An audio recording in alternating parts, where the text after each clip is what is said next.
আসসালামু আলাইকুম, আমি নুসরাত জাহান লিয়া। কেমন আছেন আপনারা? আলহামদুলিল্লাহ, আমরা ভালো আছি। চলে এসেছি প্রতিদিনের ব্লগ নিয়ে। আজকে চলে এসেছি গরুর কলিজা ফ্যাপসা আলু দিয়ে একসাথে রান্না করার রেসিপি। আসুন দেখাই, শেয়ার করি। এই ঈদ সিজনে সবার বাসায় এগুলো আছে। আজই রান্না করুন আমার মতো করে। তো বসানো হয়েছে কড়াই, কড়াইয়ের মধ্যে দিয়ে দিচ্ছি তেল, দিয়ে দিচ্ছি গরম মশলা, দিয়ে দিচ্ছি পেঁয়াজ,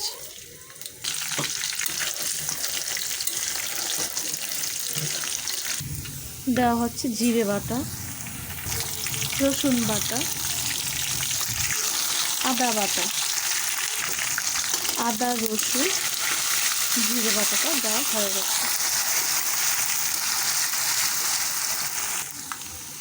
হলুদের গুঁড়ো, শুকনো মরিচের গুঁড়ো, ধনিয়া গুঁড়ো, লবণ,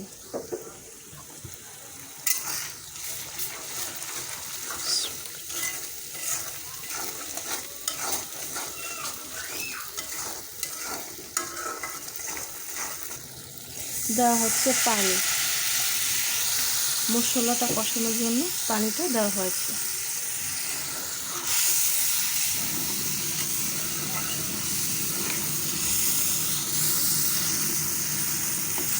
দেওয়া হচ্ছে পেঁয়াজ,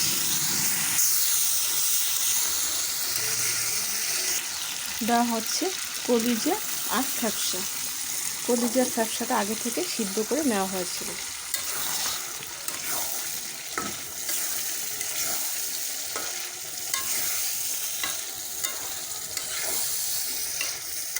দেওয়া হচ্ছে আলু, আলুটা আগে থেকে টেলে নেওয়া হয়েছে।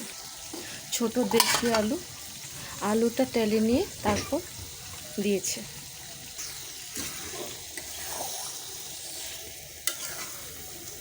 আলু কলিজা ফ্যাপসা দেওয়া হয়ে গেছে। আবারও বলে দিচ্ছি, ছোট দেশি আলু, আলুটা হাঁড়ির মধ্যে টেলে তারপর ছিলে পরিষ্কার করে দেওয়া হয়েছে।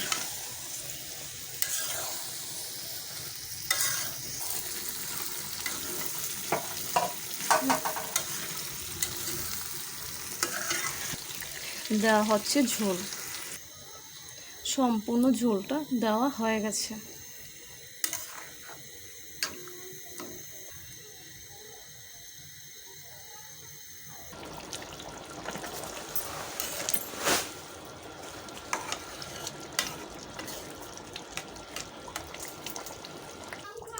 তৈরি হয়ে গেছে আলু দিয়ে কলিজা ফ্যাপসা, একেবারেই রেডি। এখানে কিন্তু অনেকটাই মোটামুটি ঝোল আছে, একেবারেই রেডি। এখন এটা নামিয়ে ফেলা হবে। তৈরি হয়ে গেছে কলিজা আলু আর হচ্ছে গরুর ফ্যাপসা, মানে ফ্যাপসা কলিজা আলু দিয়ে খুব মজার একটা রান্না। ঝোল কিন্তু মোটামুটি আছে, কিন্তু এটা শুকিয়ে যাবে, এতটা ঝোল থাকবে না। আশা করি এই ঈদের সিজনে এইরকম করে গরুর কলিজা ফ্যাপসা দিয়ে রান্না করে খেয়ে দেখবেন, খুবই ভালো লাগবে। ভালো লাগলে কমেন্টস করে জানাবেন, সাবস্ক্রাইব করে দেবেন, আমার পাশে থাকবেন আর আমাকে অনেক অনেক সাপোর্ট করবেন। আজ এই পর্যন্তই। সব ভালো থাকেন, সুস্থ থাকেন, আবার আসবো। আল্লাহ হাফেজ।